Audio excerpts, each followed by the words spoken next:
This is Newswatch at 5:30 with Teresa Kashuba and Michelle Ferreri.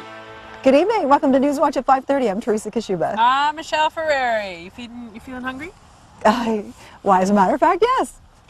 Let's feed Carl today, shall we? This is going to be a phenomenal show. I'm very excited about this show for both personal and professional reasons. This author, Sylvia Davies, has created a book. I'm just going to tell you, it's a cookbook. All recipes are dairy-free, egg-free, fish-free, gluten-free, nut-free, peanut-free, seafood-free, sesame-free, soy-free, and free of refined sugars. And guess what? The food tastes good. So with a huge increase in people out there with food allergies, food intolerances, and people who just in general want to eat better, yes, this is a great show. How did you find out about this? I was told about her, that she created this cookbook herself because her son Adam, it's not Carl. I know, I got that. I'm like, hi, Adam. This kind of comes across as confusing because Adam was diagnosed with Crohn's disease. And Sylvia, as a mother, decided to take matters into her own hands and sort of, instead of taking the natural, sort of the, not natural, regular method of... traditional method of medicating her son, she decided to try and change his diet and see if it would help. So she couldn't find a cookbook, so she created this one, and it's dynamite. I'm going to do the cooking in the kitchen. I know. That is 12-year-old Adam. Is he 12 now? Adam's 12. Yeah, and that's 16-year-old Teresa. And they're making strawberry rhubarb crisp. That's but right. the strawberry rhubarb crisp isn't normal. It is normal in its own way, but it's not the same as what you would normally have in rhubarb strawberry crisp because it doesn't have gluten, it doesn't have dairy, because normally you would have butter or margarine, which would have soy. It has no soy, no gluten, no refined sugars. How do you substitute what so many recipes need? Like they need the butter, they need that to sort of make it stay together and still make it taste good. What are you putting in it instead?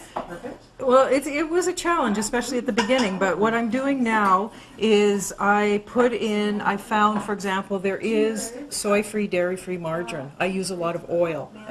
In my case, I use sunflower oil. For sugars, I use maple syrup and honey, and in this case, we're using date sugar, which is actually ground up dates. What is gluten? I think we're hearing this term all the time. I'm allergic to gluten. What is it? Gluten is what holds. It's found in grains like like wheat, rye, that sort of thing, rye flours. And what it does is it holds it together. It holds the flours together. It's what makes things rise. It's what gives them that consistency to make baking and bread really lovely. So how do you replace it and still get lovely risen bread? It's never the same. That's one of the things I say in the cookbook is, especially with baking and bread and buns and things, they're never the same because they just can't rise as well. But what you can do is there's something called xanthan gum or guar gum that you can use, and that helps. It's like an adhesive that helps stick it together. I would think that's bad for you. Is xanthan gum not sort of on the sort of less natural kind of a ingredient? No, xanthan gum is actually made from corn, and a lot of people have a corn sensitivity as well. So if they do have a corn sensitivity, you can use guar gum, which actually comes from the root of a plant. Oh. So they're pretty basic ingredients as well. This is all fine and dandy, Sylvia, and I know that you created this cookbook because Adam was diagnosed with Crohn's disease at 7 years old, which we're going to talk about in a second. And all of these ingredients that we just talked about. But please, where do I buy these ingredients? Well, it's much easier now. For example, when I was growing up, my mom had a lot of food allergies. And so this wasn't unfamiliar to me, this idea of having to substitute and make changes.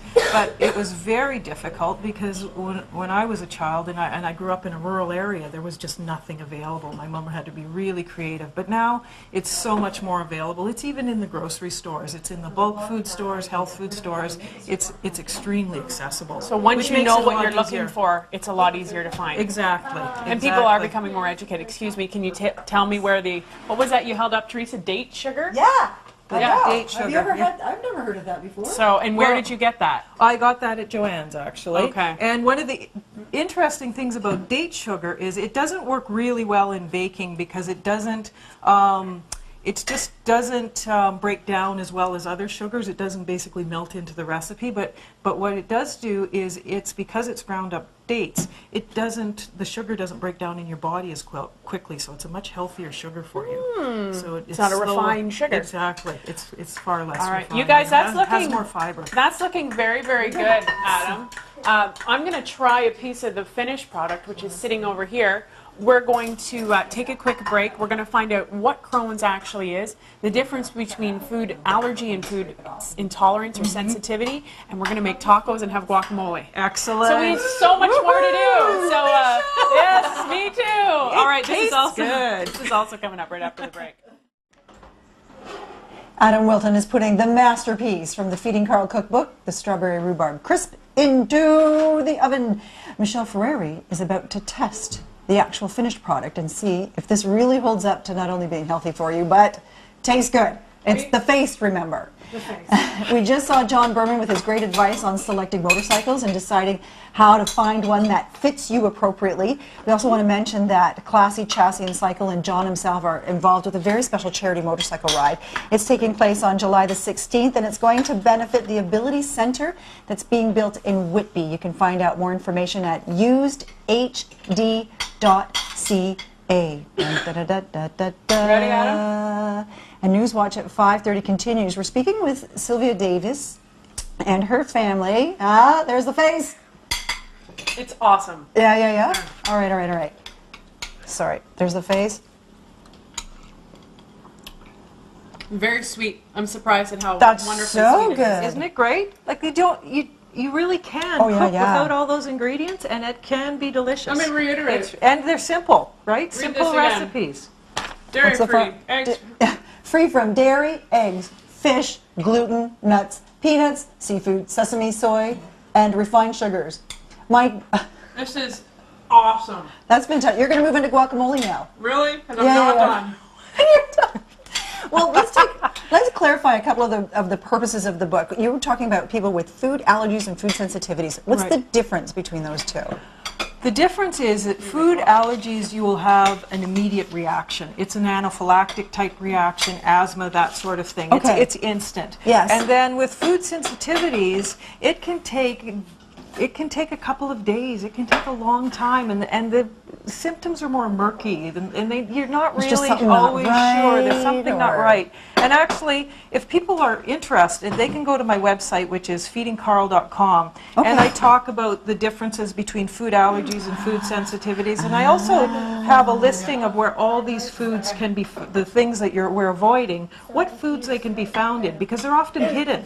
So beyond allergies and food sensitivities then, now we're talking about Crohn's disease. So what is it about Crohn's disease and food that is a problem for Adam and his stomach, Carl? Right. Well, Crohn's disease is actually part of the irritable bowel disease family, which includes colitis and I think irritable bowel syndrome, and they throw all of those in there. All right. And so what happens is that you have an inflammation through your digestive system. And Crohn's is the most severe because it's multiple layers of the digestive system, and it's right through. Like when Adam was diagnosed, it took them a long time to diagnose him because he was so young, and Adam was very ill. He had sores and inflammation from the roof of his mouth through his entire system. Oh my gosh. He was a real mess, quite honestly. So what happens then when you get that diagnosis typically? What is the treatment? The treatment is often, you will have some drug treatment, and Adam is on medication, but what we've managed to do through the diet is keep him on very mild medications versus the more, what I would, in my opinion, are more extreme or more severe drugs like immunosuppressants, so they actually suppress the immune system so that your body doesn't react, because Crohn's is an autoimmune disorder, and steroids and things like that. But we have managed to keep Adam off of that, and I think the diet has played a big role in helping to keep him healthy. The book's been out since June. How long has Adam and your family been on this diet or working through this kind of food? We started this diet when Adam was 7. All right. So we've been on it for over 4 years, and now we're only on it part-time. We rotate in and out of it because Adam is well enough he can eat everything. And unlike a food allergy, when you have it, you usually have it for life. With a sensitivity, because his system has healed and he's doing better, he can now eat most of the foods without implications. The only ones he really has any difficulty with now are dairy and gluten. So those are the ones we rotate in and out of. How's the guacamole coming? This kid's good. This kid's good, yeah? Let's go around the kitchen, but I'm just going to keep eating this. He makes a darn fine guacamole, let me tell you. News Watch at 5:30 continues. We are with Sylvia Davies, author of Feeding Carl, and her family, who are the appropriate guinea pigs, and assistant editors and assistant cooks as well. The taste testing continues at the Davis-Wilton household. I told you, Guacamole Michelle. from the Feeding Carl cookbook. Is it not the best? Oh, Wow. It's delicious. and that's one of your See? favorites. Guacamole is one of my favorite See? things. And really simple and easy to make, and took us- delicious. All Although right. Adam Rhubarb is the crisp best. took 3 minutes. The 3 minutes, guacamole and you took- look that clean. Guacamole minutes. Okay, next it's tacos. Dinner for everybody. Welcome back to News Watch at 5:30. Yes, there's been a change in rules. It's Teresa that's eating and eating, not me this time. You know, that is so good. That's the strawberry rhubarb crisp they're eating. Sylvia Davies, we are in her home. That's her son, Adam, that you see. Say hi, Adam. And can you get Carl to say hi? Carl is his stomach, and Sylvia created a cookbook called Feeding Carl, and we're doing some of the recipes today. All kinds of great recipes for people who have food allergies, sensitivities, and intolerances. That's right. The key idea here, Sylvia, is that it's simple, fast, easy, and delicious. Exactly. And I love it. So what you're doing here, you're making tacos. Most people would go out and buy a package of pre-seasoning. You don't need to do that. Tell me what you do. It is the simplest thing to do. The key with a lot of this stuff is just have your ingredients on hand. And so you just have to make your list. And once you get that, it is so simple. So what I'm doing is I just take a pound of ground beef and put it in the fry pan, brown it up, and then I add some spices, and I put a couple tablespoons of dried onion in, and a teaspoon of dehydrated garlic, a tablespoon of chili, or put that in there. And I'm not really good at measuring, I have to tell you that. I'm not a measurer. That just was throw her the in. toughest thing about writing the cookbook was I had to be so exact, and I would be People will having ask to me be regularly, measuring what'd you put in away. here? I don't know. Yeah, so I would measure away, and but I don't do that so much, I have to admit. And some cumin, which is always a nice addition, and So you're seasoning your own meat. oregano. And These some are for salt. tacos, and That's right. then you're going to put some guacamole. We'll dress them up. We'll dress them up with some guacamole and salsa, which is also in the cookbook. So Quickly, you had a great tip.